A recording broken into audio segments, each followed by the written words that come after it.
I mean, like, what's your perspective on how we've got it so wrong?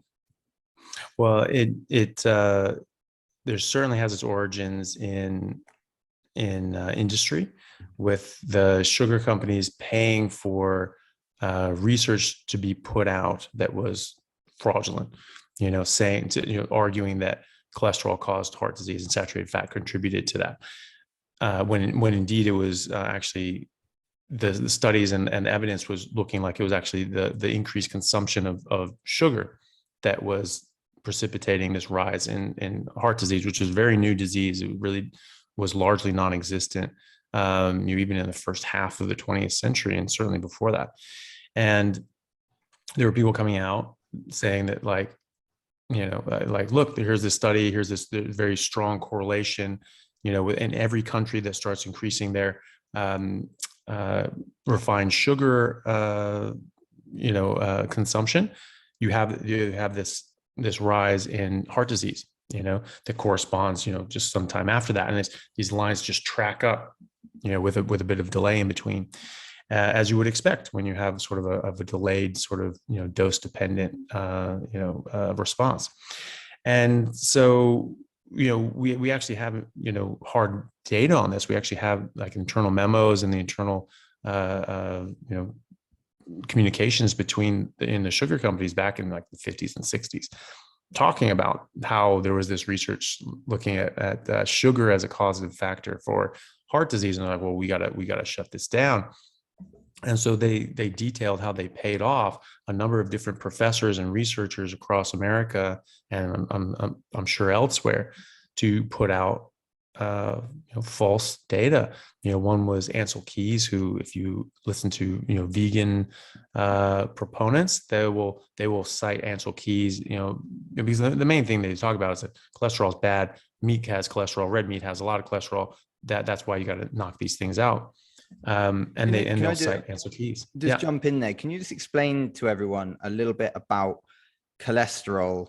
And we hear a lot that saturated fat, or we've previously heard saturated fat was bad, but could you tell us a little bit about the science behind it, why it's not bad, and just sort of demystify that a little bit for us? Yeah.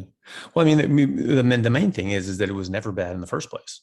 It was all the studies that suggested that it was bad, we now know, we have hard evidence that they were bought and paid for by the sugar companies. Ansel Keys did the 7 Nations study that showed a correlation between, increased cholesterol and heart disease, and showed this parabolic curve. So it looked like exponential growth in heart disease for increased cholesterol.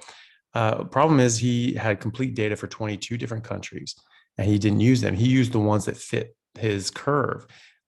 The rest of them are just scattered. There isn't even a correlation, right? So, all these things will also show a correlation. Maybe they suggested, they concluded that there was a correlation, but obviously they were bullshit. But you can never prove causation from correlation. You cannot do that. But if you show that there's no correlation between two things, that proves there is no causation, right? Because you have to have correlation before you can get causation, right? So if there's no relationship at all, then obviously there's no causal relationship. So that was a major one. But the Journal of the American Medical Association published in 2015 some of these internal memos from the sugar companies, and in particular, how they paid off 3 Harvard professors to falsify data and publish fraudulent studies, again, to make it look like cholesterol was causing a problem when it was really sugar. And one of those professors was named head of the USDA. And it was in 1977 that the USDA declared, from this guy's paper that he wrote and he published through the USDA, that cholesterol caused heart disease. End of discussion. Because this was a hotly debated subject since the 50s. There were papers in Journal of American Medical Association, 1956, that I was reading, where people were just doing I was like, this is just ridiculous that people would think this. This is based on really bad evidence. That we should not be, looking at cholesterol as a cause for heart disease, based on this. And so this was going all the way up until 1977, when the USDA declared, that's it, cholesterol causes heart disease. And it just shut down the conversation. And all the doctors and clinicians and researchers that were arguing that it was sugar, literally got just laughed out of the profession. They ruined their reputations and careers. And of course they were right. And their opposition actually knew they were right. We actually know what they were paid for. We have documentation. They're paid $6,500, which is about the value It's of down like to 50, that. It's 50 that grand. detailed. It's that detailed. Yeah. Yeah. Oh, no. We have their contracts, man. Like Oh there's just like my. all of it. Like this is hard evidence. The only reason this stuff isn't in court is because statute of limitations is long over.